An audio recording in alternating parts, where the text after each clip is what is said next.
আসসালামু আলাইকুম। আমি নাজরিন আক্তার কেয়া, সহকারী শিক্ষক, কুমিরা বহুমুখী মাধ্যমিক বিদ্যালয়। আজ চলে এসেছি তোমাদের বায়োলজি ক্লাস নেওয়ার জন্য। আজও নিশ্চয়ই তোমরা খাতা কলম নিয়ে বসে পড়েছ, মোবাইল সেটের সামনে, কেউ ল্যাপটপের সামনে। সকলকে শুভেচ্ছা জানিয়ে শুরু করছি। বেশ কদিন পর আজকের ক্লাস। নিশ্চয়ই তোমরা ভালো আছো, তাই না? আমাদের ভালো থাকার চেষ্টা করতে হবে, মনে জোর রাখতে হবে, বল রাখতে হবে যে আমি ভালো আছি। অল্পতেই ঘাবড়ে গেলে হবে না এই মহামারীতে। তো আজ তাহলে শুরু করি আমরা। তোমরা তো বুঝতেই পারছো আজ আমরা বায়োলজি ক্লাস নিব। আজ আমরা বায়োলজির 10ম অধ্যায় শুরু করব। আমরা বাস্তুতন্ত্রটা নিয়ে আগের দিন আলোচনা করেছিলাম, আর একটু আছে, আর একদিন পড়াই নেব, কারণ একই অধ্যায় হয়ে যাচ্ছ তোমরাও নিশ্চয়। তো আমি বরাবরের মতো আজও বলবো তোমাদের, তোমরা অবশ্যই ক্লাসটা দেখবে এবং তোমার যারা ক্লাসমেট আছে সবাইকে জানিয়ে দেবে ক্লাস, শুধু আমার ক্লাস না, সব ক্লাসগুলি দেখার জন্য। আবারও বলছি, এতে কিছুটা হলেও উপকার হবে। আগে আমরা 10ম অধ্যায় পড়বো। 10ম অধ্যায় কি? কোঅর্ডিনেশন বা সমন্বয়। আমরা সমন্বয় নিয়ে আলোচনা করব। এই যে সমন্বয়, প্রতিটা জীবের যে একটা শারীরবৃত্তীয় যে প্রক্রিয়া, শারীরবৃত্তীয় যে কার্যক্রমগুলো, এর ভেতরে কিন্তু একটা সমন্বয় রাখা প্রয়োজন। সমন্বয় থাকা অত্যন্ত গুরুত্বপূর্ণ একটা বিষয়। সমন্বয় না থাকলে কিন্তু কোনো কিছুই সঠিকভাবে সম্পন্ন হয় না। যদি প্রত্যেকটা কাজের ভিতরে যদি সমন্বয় না থাকে, তাহলে কিন্তু সেই জীব সুন্দরভাবে জীবনযাপন করতে পারে না, তার জীবন প্রণালীটা ব্যাঘাত ঘটে যায়। আজ আমরা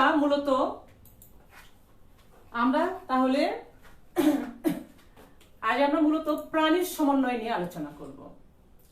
তাহলে তোমরা সবাই পাঠ শিরোনামটা লিখে নাও। আমাদের আজকের পাঠ শিরোনাম প্রাণীর সমন্বয় প্রক্রিয়া। তাহলে তোমরা খাতায় সবাই লিখে নাও। তোমরা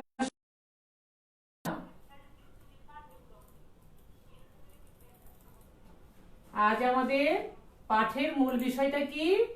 প্রাণীর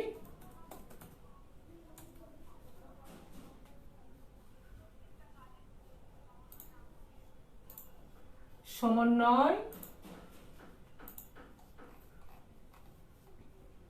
প্রক্রিয়া। এই যে প্রাণীর যে সমন্বয় প্রক্রিয়া, এই প্রাণীর সমন্বয় প্রক্রিয়াটা কিভাবে হয়? জীব বলতে আমরা কি বুঝলাম? যে জীব বলতে আমরা উদ্ভিদ এবং প্রাণীকে বোঝাই মূলত। তাহলে আজ আমরা যে প্রাণীর সমন্বয় নিয়ে আলোচনা করব, এই প্রাণীর সমন্বয়, প্রাণীর প্রয়োজনীয় যে সমন্বয়, এই কাজগুলো কিন্তু হয়। কিন্তু শুধুই কি স্নায়ুতন্ত্র কাজ করে প্রাণীর সমন্বয়? না, প্রাণীর সমন্বয়ে স্নায়ু ছাড়াও কিন্তু এই সমন্বয়ে হরমোনের একটা গুরুত্বপূর্ণ প্রভাব আছে, গুরুত্বপূর্ণ একটা ভূমিকা আছে, যাকে বলা হয় হরমোনাল প্রভাব। হরমোনটা আসলে কি আমরা কিন্তু কম বেশি সবাই জানি। তোমরা 10ম শ্রেণীর যারা, তারা তো অবশ্যই জানো, 9ম শ্রেণীর ছেলে মেয়েরাও জানো। আমরা আগের ক্লাসেও আমি বিশেষ করে ছোট ছোট জিনিসগুলো তোমাদেরকে বলি। এই যে হরমোনটা কি? হরমোন হচ্ছে আমাদের শরীরে যে নালীবিহীন কিছু গ্রন্থি আছে, এখান থেকে নিঃসৃত কিছু পদার্থ, এইটাকেই বলা হয় কি? হরমোন। তাহলে এই যে প্রাণীর যে সমন্বয়, প্রাণীর এই সমন্বয়ের ক্ষেত্রে কিন্তু হরমোনের ভীষণ ভূমিকা আছে। স্নায়ু ছাড়াও হরমোনের ভূমিকা আছে। অর্থাৎ আমাদের যে চলাফেরা, নড়াচড়া, এইসব ক্ষেত্রে হরমোনাল অনেক অনেক প্রভাব আছে। এই বিষয়টি নিয়ে বিভিন্ন বিজ্ঞানীরা বিভিন্নভাবে পরীক্ষা নিরীক্ষা চালিয়েছেন এবং এইখানে উপনীত হয়েছেন যে প্রাণীর ক্ষেত্রে নড়াচড়া, চলাফেরা, জৈবিক যে কার্যক্রম, তাতে হরমোন খুবই গুরুত্বপূর্ণ ভূমিকা পালন করে। আবার দেখো, যদি আমরা বলি যে একটা কারখানা, এই কারখানায় তো কিছু শ্রমিক দরকার, তাই না? তাহলে এই যে হরমোন হচ্ছে একটা নালীবিহীন গ্রন্থির যে কার্যকলাপ নিয়ন্ত্রণকারী একটা কারখানা আমরা মনে করি। এইবার এই কারখানার কিন্তু একটা ব্যবস্থাপক, একটা পরিচালক থাকে, তাই না? তাহলে ম্যানেজার থাকে। তার কাজ কি? তার কাজ হচ্ছে যে কিছু শ্রমিককে এই কাজে পাঠানো, কিছু শ্রমিককে, মনে করো একটা একটা কোনো কারখানা যেখানে ঔষধ তৈরি হয়, তাহলে কেউ ওষুধ তৈরি করবে, কেউ প্যাকেটিং করবে, কেউ সেটা সিল দেবে, এইরকম আর কি। তো ঠিক সেরকম স্নায়ু কি করে? স্নায়ু সেই হরমোনগুলোকে বিভিন্ন কাজে নিয়োজিত করে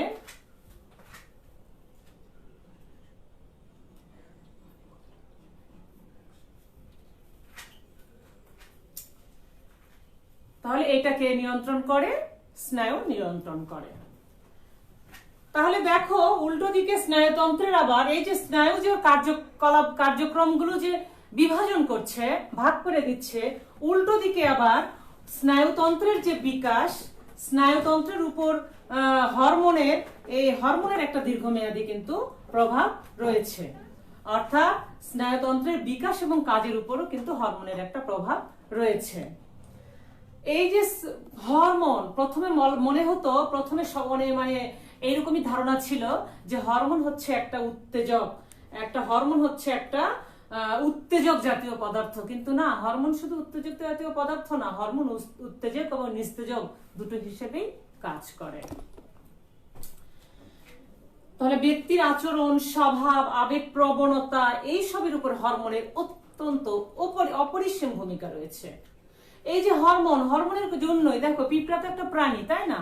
এই যে পিঁপড়া, আমরা কিন্তু দেখি পিঁপড়া একটা পিঁপড়া কখনো খাদ্য আহরণে যায় না, অনেকগুলো তাদের একটা বহর আছে, সেই বহর একেবারে লাইন বাই লাইন ধরে চলছে, একইভাবে যায়, কেউ কিন্তু এদিক ওদিক হয় না। কেন হয় না? হরমোনের প্রভাবেই হয় না। অর্থাৎ এই পিঁপড়ারা কি করে? খাদ্য খোঁজার জন্য একেবারে যখন যায়, তখন ফেরোমন নামক এক ধরনের হরমোন নিঃসৃত করতে যায়। এরপরে খাদ্য সংগ্রহ করে আবার যখন বাসায় ফিরে আসে, ওই ফেরোমন অর্থাৎ ওই যে হরমোনটা নিঃসৃত হলো, ঠিক ওই পথে আবার কিন্তু সে ফেরত আসে। ঠিক এরকম অনেক হরমোনের প্রভাবে অনেক পোকামাকড় আকৃষ্ট হয়, যেই পোকামাকড়গুলো ক্ষতিকর তাদেরকেও দমন করা যায়। তাহলে এই হচ্ছে হরমোনের প্রভাব, হরমোনাল। আর আমরা আরেকটা কি বলেছিলাম? স্নায়বিক প্রভাব। স্নায়বিক প্রভাব তো অত্যন্ত গুরুত্বপূর্ণ। এই যে আমি এখন কথা বলছি, তোমরা যারা দেখছো তারা দেখো আমার কথায় কিন্তু একটু হলেও সাড়া দিচ্ছ। তাহলে কথা বলা, উঠা বসা, চলাফেরা, বিভিন্ন রকম যে কাজগুলো, এগুলো কে করে? আমাদের অঙ্গ করে। আমি এখন লিখলাম, তাহলে আমার কোন অঙ্গটা কাজ করলো? হাতটা কাজ করলো। আমি কথা বলছি, আমার কোন অঙ্গ কাজ করলো? মুখ কাজ করলো। আমি নড়াচড়া করছি, তাহলে চিন্তা, চেতনা, হাসি, এইগুলো আমাদের কিন্তু বিভিন্ন অঙ্গ কাজ করে। এই অঙ্গগুলোকে সুষ্ঠুভাবে পরিচালনা করে কে? সুষ্ঠুভাবে পরিচালনার জন্য স্নায়ুতন্ত্র কাজ করে। তাহলে যে তন্ত্রের সাহায্যে প্রাণী উত্তেজনায় সাড়া দিয়ে কি করে? প্রাকৃতিক পরিবেশের সাথে সম্পর্ক রক্ষা করে, দেহের বিভিন্ন অঙ্গের সাথে সম্পর্ক রক্ষা করে এবং এই বিভিন্ন অঙ্গের সংযোগ রক্ষা করে, শৃঙ্খলা আনে এবং সাড়া প্রদান করে। এইগুলোকে একসাথে বলবো কি আমরা? স্নায়ুতন্ত্র। তাহলে এই যে স্নায়ুতন্ত্র আমাদের অত্যন্ত গুরুত্বপূর্ণ ভূমিকা পালন করে। স্নায়ুতন্ত্রের জন্যই কিন্তু মোটামুটি আমাদের সবকিছু সম্ভব হয়। এই স্নায়ুতন্ত্রের এই যে উদ্দীপনা দেয়, বিভিন্ন অঙ্গের যে অভ্যন্তরীণ, কেন্দ্রমুখী, বাহ্যিক অর্থাৎ বাইরের পরিবেশ থেকে আবার ভেতরেও কিন্তু দেয়, তাহলে এইগুলো কিন্তু সবই সম্পূর্ণ করে। আর এই তাড়না অর্থাৎ এই যে তাড়নায় যে আমরা যে উদ্দীপকের তাড়নায় যে আমরা সাড়া দিই, এই উদ্দীপনাটা কি হয়? মস্তিষ্কে পৌঁছায় এবং মস্তিষ্ক সিদ্ধান্ত দেয়। মনে করো যে এখন আমি কথা বলছি, এখন এই কথাটা তোমাদের, আমি হচ্ছে উদ্দীপক, তোমাদের মস্তিষ্ক চলে গেল, এবার তোমার মস্তিষ্ক বলবে তুমি কিভাবে সাড়া দিবে। তুমি হাতের মাধ্যমে দিবে, কথা বলার মাধ্যমে দিবে, তাহলে মস্তিষ্কই বলে দেবে যে তুমি এই কাজটা করো, সিদ্ধান্ত দিবে। তাহলে আজ আমরা এই স্নায়ু নিয়ে আলোচনা করি। তাহলে তো আমরা বুঝলাম সবাই, তাই না? স্নায়ুতন্ত্রটা কি? স্নায়ুতন্ত্র হচ্ছে দেহের বিভিন্ন অঙ্গ তন্ত্রের সমন্বয় এবং বিভিন্ন অংশে উদ্দীপনায় সাড়া দেওয়াই হচ্ছে স্নায়ুতন্ত্রের কাজ। তাহলে এই যে স্নায়ুতন্ত্র আমাদের আজকের যে বিষয়টা, আরো একটা বিষয় এই প্রাণীর সমন্বয়ে আমরা প্রথমে পড়লাম কি হরমোনাল প্রভাব, তারপরে হচ্ছে স্নায়বিক প্রভাব। আমরা সেই স্নায়বিক প্রভাবের স্নায়ুতন্ত্র নিয়ে আলোচনা করব। দেখো স্নায়ুতন্ত্র, এই যে স্নায়ুতন্ত্র, এই স্নায়ুতন্ত্র আবার কিন্তু এই স্নায়ুতন্ত্র আবার দুটি অংশে অর্থাৎ দুটো উপাদানে গঠিত। আমরা যদি বলি তাহলে বলতে পারি উপাদান, কিংবা দুটি অংশ, কিংবা দুটি অঙ্গাণু, যার ভিতরে আবার অনেকগুলো আছে। এই যে দুটি কি কি, একটা হচ্ছে মস্তিষ্ক, একটা হচ্ছে মস্তিষ্ক, আর আরেকটা হচ্ছে সুষুম্না কাণ্ড বা মেরু রজ্জু। আর একটা হচ্ছে কি মেরু রজ্জু আমরা বলতে পারি, আবার সুষুম্না কাণ্ডও বলতে পারি। তাহলে এই দুটির সমন্বয়ে কিন্তু একটা এই স্নায়ুতন্ত্র, এই স্নায়ুতন্ত্রের হচ্ছে আবার আমার একটু ভুল হয়ে গেল।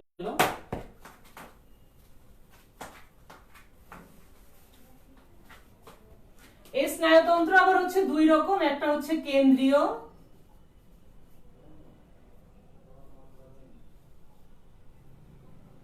একটা হচ্ছে কেন্দ্রীয় স্নায়ুতন্ত্র, আর একটা হচ্ছে প্রান্তীয়, আর একটা হচ্ছে প্রান্তীয়। একটা হচ্ছে কেন্দ্রীয় আর একটা হচ্ছে প্রান্তীয় স্নায়ুতন্ত্র। এই কেন্দ্রীয় স্নায়ুতন্ত্র আবার দুটি অংশ নিয়ে গঠিত। এই কেন্দ্রীয় স্নায়ুতন্ত্র আবার দুটি অংশ নিয়ে গঠিত, একটা হচ্ছে মস্তিষ্ক, আর একটা হচ্ছে মস্তিষ্ক, আর আরেকটা হচ্ছে কি সুষুম্না কাণ্ড বা মেরু রজ্জু। সুষুম্না কাণ্ড বা মেরু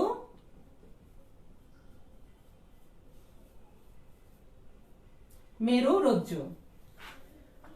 তাহলে এই যে কেন্দ্রীয় যে স্নায়ুতন্ত্র, এই কেন্দ্রীয় স্নায়ুতন্ত্রটা নিয়ে আমরা আজকে মূলত আলোচনা করব। আমাদের আজকের আলোচনার বিষয় হচ্ছে কেন্দ্রীয় স্নায়ুতন্ত্র। তাহলে আমরা কি দেখলাম, যে একটা কেন্দ্রীয় স্নায়ুতন্ত্র দুটি অংশ নিয়ে গঠিত, একটা মস্তিষ্ক, একটা হচ্ছে সুষুম্না কাণ্ড। একটা মস্তিষ্ক এবং একটা হচ্ছে মেরুরজ্জু বা সুষুম্না কাণ্ড। এই মস্তিষ্কটা কি হয়, এই যে মস্তিষ্ক, এই মস্তিষ্ক এইরকম একটা করটিকার মধ্যে সজ্জিত থাকে, এইরকম একটা করটিকার মধ্যে এটা সুরক্ষিত থাকে। তো চলো তাহলে আজকে আমরা প্রথমে একটু মস্তিষ্কের একটা ছবি, একটা ছোটখাটো ছবি আঁকিয়ে নিই। আমরা একটা মস্তিষ্কের একটা ছবি আঁকিয়ে নিই আমরা।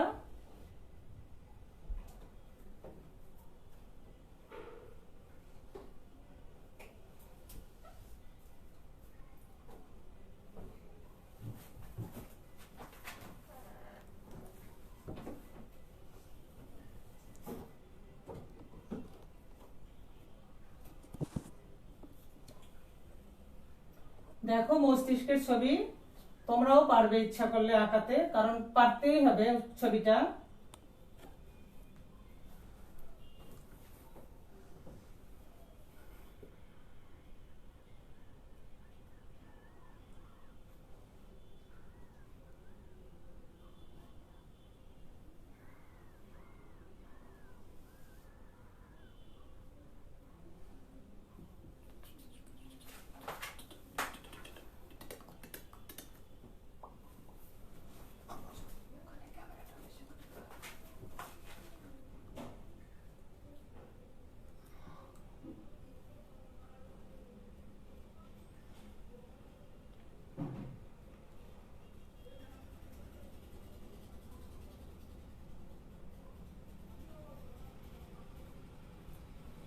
দেখো তোমরা একটু খেয়াল করে দেখো ছবিটা আমি আঁকছি।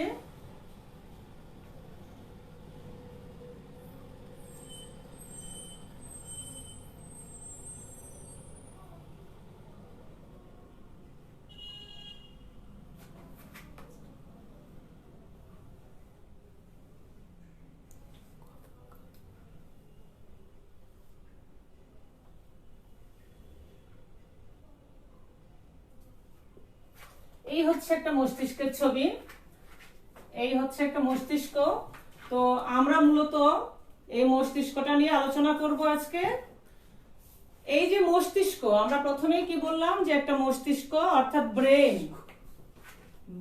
এই ব্রেনটা কি সুষুম্না কাণ্ডের শীর্ষে স্নায়ুতন্ত্রের যে স্ফীত অংশটা করটির মধ্যে অবস্থান করে সেটাই কি মস্তিষ্ক। অর্থাৎ এই যে অংশটা, এই অংশটা কিন্তু সুষুম্না কাণ্ড। এই অংশটা হচ্ছে কি সুষুম্না কাণ্ড বা মেরুরজ্জু। তাহলে ঠিক এর এর শীর্ষে, অর্থাৎ এই যে শীর্ষে উপরে, উপরে আমরা কি বলি শীর্ষে বলি, তাহলে এর শীর্ষে এই করটি, এটা হচ্ছে কি করটি, এই করটির ভেতরে অবস্থান করে, এইটার নামই কি মস্তিষ্ক। এই অংশটার নামই কি মস্তিষ্ক। এই যে মস্তিষ্ক, এই মস্তিষ্কটা হচ্ছে স্নায়ুতন্ত্রের পরিচালক। মস্তিষ্কটা কি স্নায়ুতন্ত্রের পরিচালক।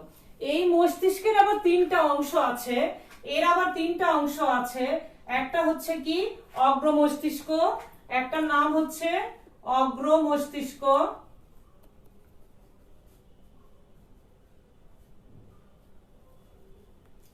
আর একটা হচ্ছে মধ্য মস্তিষ্ক, আর আরেকটা হচ্ছে পশ্চাৎ মস্তিষ্ক। পশ্চাৎ মস্তিষ্ক। তাহলে এই মস্তিষ্কটা কি সুষুম্না কাণ্ডের শীর্ষে করটির মধ্যে অবস্থান করে, এটাকেই বলা হয় কি মস্তিষ্ক। এটা হচ্ছে মূলত কি স্নায়ুতন্ত্রের পরিচালক। স্নায়ুতন্ত্রের পরিচালক।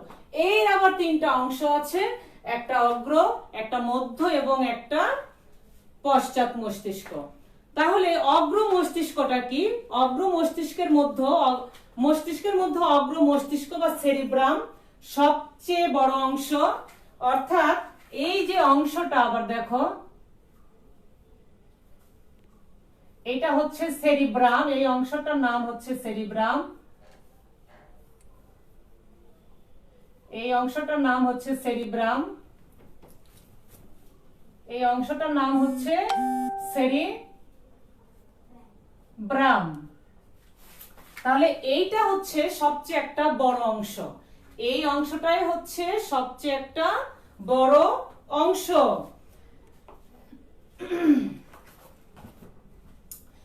এই সেরিব্রামকে গুরু মস্তিষ্ক বলা হয়, এই সেরিব্রামটাকে আবার গুরু মস্তিষ্ক বলা হয়। সেরিব্রামটা হচ্ছে এই যে সেরিব্রামটা, এইটা আসলে মূলত কি, এটা এরকম এই মাঝখানে খাঁজ থাকে এবং দুই পাশে দুটি অংশে বিভক্ত। একটা হচ্ছে ডান অংশ আর আরেকটা হচ্ছে বাম অংশ। একটা হচ্ছে ডান এবং আরেকটা বাম, এই দুটি সম্পূর্ণ অংশে এটা বিভক্ত। এবং দুটি অংশের মাঝখানের যে বিভেদক খাঁজ, অর্থাৎ এই যে এর মাঝখানে এরকম একটা বিভেদক খাঁজ আছে, এই বিভেদক খাঁজ আছে, এই খাঁজ থাকার কারণেই কিন্তু এই বিভক্তিটা ঘটে। অর্থাৎ ডান এবং বাম দুটি সম্পূর্ণ মাঝখানে একটা খাঁজ আছে। তো এই এদের আবার কি বলা হয়? এদের বলা হয় হেমিস্ফেয়ার। এদেরকে কি বলা হয়? হেমিস্ফেয়ার। তাহলে এই সেরিব্রামের ডান এবং বাম হেমিস্ফিয়ারের মধ্যে খাঁজ থাকলেও, অর্থাৎ এই মনে করো এক পাশে একটা ডান আর একটা হচ্ছে বাম, এই আমার হাতের এক পাশে ডান এক পাশে হচ্ছে বাম, এর মাঝখানে হচ্ছে একটা খাঁজ আছে। তাহলে এই ডান হচ্ছে সেরিব্রাম হেমিস্ফিয়ার এবং বাম হেমিস্ফিয়ার। তাহলে এই দুটিতে খাঁজ থাকলেও এ আবার এর ভেতরে এইরকম একগুচ্ছ, এইরকম জায়গায় একগুচ্ছ নিউরন আছে, এই নিউরন দ্বারা সংযুক্ত থাকে। এইখানে একগুচ্ছ অর্থাৎ অনেকগুলো নিউরন আছে, এই নিউরন দ্বারা সংযুক্ত থাকে, যাকে বলা হয় কর্পাস ক্যালোমাস। অর্থাৎ এই অংশটার নাম হচ্ছে কর্পাস ক্যালোমাস। কর্পাস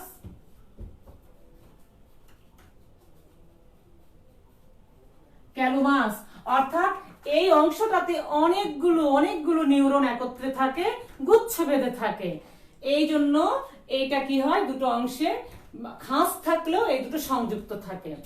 তাহলে এর নাম হচ্ছে কর্পাস ক্যালোমাস। আর বাম সেরিব্রাল হেমিস্ফিয়ার দেহের ডান অংশ। অর্থাৎ এই যে খাঁজ, অর্থাৎ এইটা হচ্ছে বাম সেরিব্রাল হেমিস্ফিয়ার, এর নাম হচ্ছে বাম সেরিব্রাল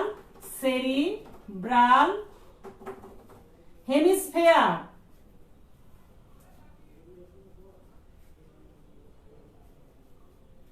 হেমিসফিয়ার। এই যে বাম সেরিব্রাল হেমিসফিয়ার এবং ডান সেরিব্রাল হেমিসফিয়ার, এর আবার একটা বিশেষত্ব আছে। কি এই বিশেষত্বটা হচ্ছে, এই বাম সেরিব্রাল হেমিসফিয়ারটা ডান অংশকে, ডান সেরিব্রাল হেমিসফিয়ারটা বাম অংশকে বহন করে, অর্থাৎ এই অংশটাকে নিয়ন্ত্রণ করে।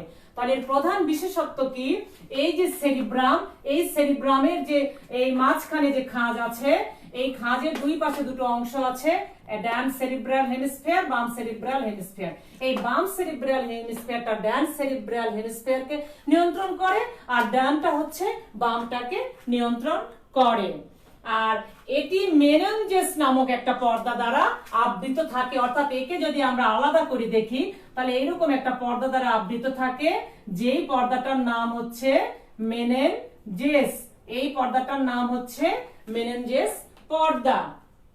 এই সেরিব্রামের বাইরের স্তর, অর্থাৎ আমরা এই সেরিব্রামটাকে যদি আলাদা করে দেখি, তাহলে এই ঠিক একেবারে লাস্ট যে বাইরের স্তরটা, অর্থাৎ মনে করো এটা একটা সেরিব্রাম, এর বাইরের স্তরটা, এই বাইরের স্তরের নামটা হচ্ছে কর্টেক্স। এই বাইরের স্তরের নামটা কি? কর্টেক্স। আর এই কর্টেক্সটা অসংখ্য নিউরনের কোষ দেহ। আমরা তো জানি, আমরা ক্লাস 8 পড়ে এসেছি, 9 পড়ে এসেছি যে একটা নিউরনের এরকম কোষ দেহ থাকে, তারপরে কি এটা অ্যাক্সন থাকে। তাহলে এই অংশটা, বাইরের যে কর্টেক্সটা, এই কর্টেক্সটা হচ্ছে নিউরনের এই কোষ দেহ দিয়ে গঠিত হয়, এবং এর রংটা হচ্ছে ধূসর। এই জন্য একে বলা হয় কি, বাইরের অংশটাকে গ্রে ম্যাটার, অর্থাৎ ধূসর পদার্থ। আবার এর যে গভীর অংশটা, অর্থাৎ আমার এটা হচ্ছে কর্টেক্স, তাহলে এর ভেতরে যে গভীর অংশটা আরো ভিতরে চলে আসতেছে, এই অংশটা আবার কি হয়, এই নিউরনের অ্যাক্সন, অর্থাৎ এই যে মনে করো একটা নিউরন, এই নিউরনের এই অংশটা হচ্ছে অ্যাক্সন, ওই অ্যাক্সনটা দ্বারা এই ভেতরের অংশটা গঠিত, আর বাইরেটা হচ্ছে কোষ দেহ দ্বারা গঠিত। এই ভিতরের অংশটা আবার কি, এই ভিতরের অংশটা আবার সাদা শ্বেত পদার্থ দ্বারা গঠিত থাকে। এই জন্য এই অংশটাকে বলা হয় কি, হোয়াইট ম্যাটার। তো সেরিব্রাম হলো প্রত্যেক অঙ্গ প্রত্যঙ্গ থেকে। আবার দেখো, এই যে এই অংশটার নাম হচ্ছে থ্যালামাস।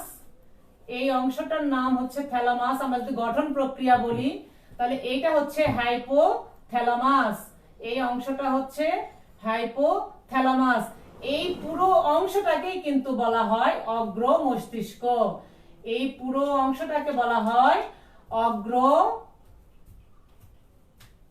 মস্তিষ্ক বা ফরব্রেন, বা একে কি বলি আমরা, অগ্র মস্তিষ্ক বা ফরব্রেন।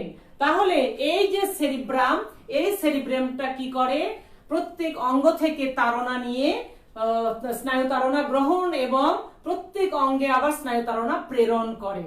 আর দেহের সঞ্চালন, অনুভূতি, আমাদের চিন্তা, চেতনা, ইচ্ছা, এই সকল কিছুই কে নিয়ন্ত্রণ করে? অগ্র মস্তিষ্কটা নিয়ন্ত্রণ করে।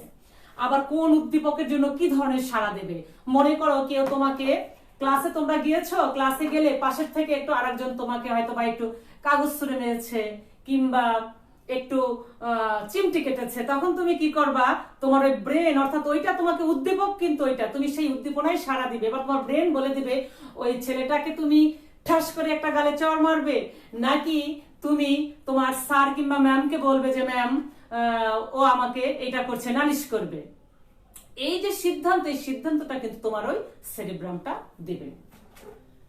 আর তারপরে কি, আমাদের অগ্র মস্তিষ্ক বিবর্তন সামগ্রিক অগ্রগামী এবং সবচেয়ে বিকশিত হয়। এই গেল। এরপরে হচ্ছে আমাদের মধ্য মস্তিষ্ক, অর্থাৎ এই যে অংশটা, এই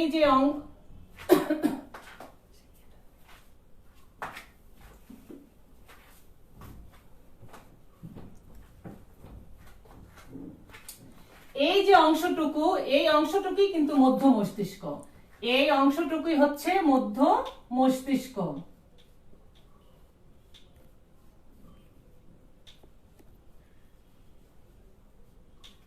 এটা হচ্ছে মধ্য মস্তিষ্ক। এই মধ্য মস্তিষ্কটা কি দেখো, অর্থাৎ মিড ব্রেন। এই মিড ব্রেনটা হচ্ছে মূলত এই সুষুম্না কাণ্ডের উপরে এবং অগ্র মস্তিষ্কের ঠিক মাঝখানে। এইটা, এবং এইটা কি করে, এই পশ্চাৎ মস্তিষ্ক এবং মধ্য ও অগ্র মস্তিষ্কের মাঝে যে সংযোগ, এই সংযোগটা স্থাপন করে। মধ্য মস্তিষ্ক মূলত এই দুটোকে একসাথে অগ্র এবং পশ্চাৎকে সংযুক্ত করে। আর মধ্য মস্তিষ্কের পিছনে অবস্থিত নলাকৃত যে অংশ, অর্থাৎ এই যে নলাকৃত এই যে অংশ, নলের মতো একটা অংশ, এটার নাম হচ্ছে পন্স। এটার নাম হচ্ছে পন্স। এই পন্সটা এর পেছনে, অর্থাৎ এই মধ্য মস্তিষ্কের ঠিক পেছনে এই পন্সটা অবস্থিত। এটি সেরিব্রাম এবং মেডুলা অবলঙ্গাটা। এটি সেরিবেলাম এবং মেডুলা অবলঙ্গাটা। সেরিবেলাম কোনটা? এই যে দেখো পাতার মতো যে অংশটা দেখা যাচ্ছে, এই অংশটার নাম হচ্ছে সেরিবেলাম। এটা কিন্তু সেরিবেলাম। একটু নিচে চলে আসছে, সোজা হলো না, নিচে চলে আসলো। আর তারপরে হচ্ছে এটা হচ্ছে এই অংশটা কি, এই যে এই অংশটা ঠিক এইরকম এই জায়গায় এই অংশটা, এটা হচ্ছে মেডুলা অবলঙ্গাটা। মেডুলা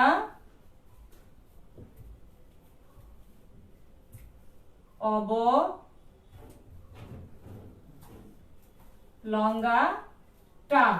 এই যে দুটো অংশ, এই দুটো অংশের মধ্যেও কিন্তু এইটা হচ্ছে কি করে, এই পন্স এবং সেরিবেলাম এবং মেডুলা অবলঙ্গটার মধ্যে সংযোগ স্থাপন করে। আর এটা কি করে, বিভিন্ন পেশির মধ্যে এটা সংযোগ রক্ষা করে, ভারসাম্য রক্ষা করে। তারপরে কি আমাদের শ্রবণ অর্থাৎ দেখা এবং দর্শন অর্থাৎ শ্রবণ মানে শোনা এবং দেখা, দর্শন, এই দুটোর ভিতরে সমন্বয় সাধন করে এবং গুরুত্বপূর্ণ ভূমিকা পালন করে। তাহলে মূলত কিন্তু আমাদের এই সেরিবেলাম, পন্স এবং মেডুলা অবলঙ্গাটা, এই কয়টা মিলেই কিন্তু পশ্চাৎ মস্তিষ্ক। এই কয়টা মিলে কিন্তু আমাদের পশ্চাৎ মস্তিষ্ক। এই যে পশ্চাৎ মস্তিষ্ক। এরপরে দেখো পশ্চাৎ মস্তিষ্কটা কি, আমরা দেখতেই পাচ্ছি যে এটা সেরিবেলাম, পন্স এবং মেডুলা অবলঙ্গাটা নিয়ে গঠিত। তো প্রথমে আমরা সেরিবেলামটা নিয়ে আলোচনা করি। এই যে পাতার মতো যে অংশটা, অর্থাৎ এইরকম একটা অংশ আছে যার ভেতরে বিভিন্ন এরকম আছে। এই পন্সের পৃষ্ঠভাগে অবস্থিত খণ্ডাংশটি হচ্ছে এই পন্স। এই পন্সের যদি আমরা পৃষ্ঠভাগ দেখি তাহলে পাতার মতো একটা অংশ দেখা যাবে, অর্থাৎ এই অংশটা, এটাকেই বলা হয় কি সেরিবেলাম। আর এটিও ডান এবং বাম দুটি, এইটাও ঠিক এর মতো সেরিব্রামের মতো, এইটাও হচ্ছে ডান এবং বাম দুটি খণ্ডে বিভক্ত। এবং এটারও বাইরের যে স্তরটা, বাইরেরটা হচ্ছে গ্রে ম্যাটার এবং ভেতরেরটা হচ্ছে হোয়াইট ম্যাটার, অর্থাৎ বাইরেরটা ধূসর পদার্থ এবং ভেতরেরটা শ্বেত পদার্থ। সেরিবেলামটা কি করে, পেশির টান নিয়ন্ত্রণ করে, অর্থাৎ এই যে পেশির যে টান, এই টানটা নিয়ন্ত্রণ করে, চলনে সাহায্য করে, অর্থাৎ আমরা যে চলাফেরা করব এর ভেতরে যে একটা সমন্বয়, এই সমন্বয়টা সাধন করবে, দেহের ভারসাম্য রক্ষা করবে এবং দৌড়ানোতে কিন্তু সেরিবেলাম গুরুত্বপূর্ণ ভূমিকা পালন করে। তো এই হচ্ছে সেরিবেলাম। আর তারপরে কি পন্স, এইটা হচ্ছে, এই তো প্রথমে আমরা ওই সময় বলে দিলাম যে এই মেডুলা অবলঙ্গাটা এবং সেরিবেলামের মাঝখানের যে অংশটা, এটাই হচ্ছে অর্থাৎ মধ্য মস্তিষ্ক এবং মেডুলা অবলঙ্গাটার মাঝখানে যে অংশটা, এটাই হচ্ছে পন্স। এটা একগুচ্ছ স্নায়ুর সমন্বয়, এটাও এরকম একগুচ্ছ স্নায়ুর সমন্বয়ে গঠিত। আর তারপরে হচ্ছে দেখো মেডুলা অবলঙ্গাটা। মেডুলা অবলঙ্গাটা এইটা কি, এটা মস্তিষ্কের সবচেয়ে পিছনে, অর্থাৎ দেখো আমাদের এই যে পিছনে যে ঘাড়, মানে কাঁধ তো এটাকে ঘাড় বলা হয় স্বাভাবিকভাবে, হচ্ছে কি মেডুলা অবলঙ্গাটা। আর এর সামনে রয়েছে কি, সামনে রয়েছে পন্স, পিছনের দিকে রয়েছে সুষুম্না কাণ্ডের উপরিভাগের সাথে যুক্ত থাকে এটা।